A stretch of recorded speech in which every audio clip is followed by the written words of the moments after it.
Hi friends, നമുക്ക് നല്ല ടേസ്റ്റുള്ള ഒരു തേങ്ങാ ചമ്മന്തി റെഡിയാക്കിയാലോ.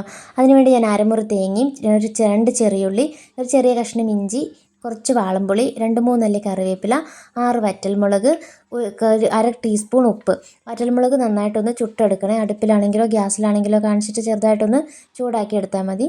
ഇത് എല്ലാം കൂടി വറ്റൽമുളകും കറിവേപ്പിലയും പുളിയും ഇഞ്ചിയും ചെറിയുള്ളിയും അതിൻ്റെ കൂടെ ഉപ്പും കൂടി ചേർത്തിട്ട് നമുക്കിതൊന്ന് നന്നായിട്ട് മിക്സിയിലൊന്ന് ചതച്ചെടുക്കണം. നല്ലതുപോലെ ഒന്ന് ചതച്ചെടുക്കണം കേട്ടോ. ഇപ്പോൾ അത് നമ്മൾ ചതച്ചെടുത്തിട്ടുണ്ട്. അതിൻ്റെ മൂടിയിലും സൈഡിലൊക്കെ പറ്റി പിടിച്ചിരിക്കുന്നതെല്ലാം കൂടി നമുക്കതൊന്ന് തൂത്ത് ഉള്ളിലേക്ക് ഇട്ട് കൊടുക്കാം.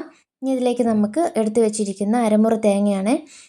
അരമുറി തേങ്ങ കൂടി ഇട്ട് കൊടുത്തതിന് ശേഷം നല്ലതുപോലെ അരച്ചെടുക്കാം.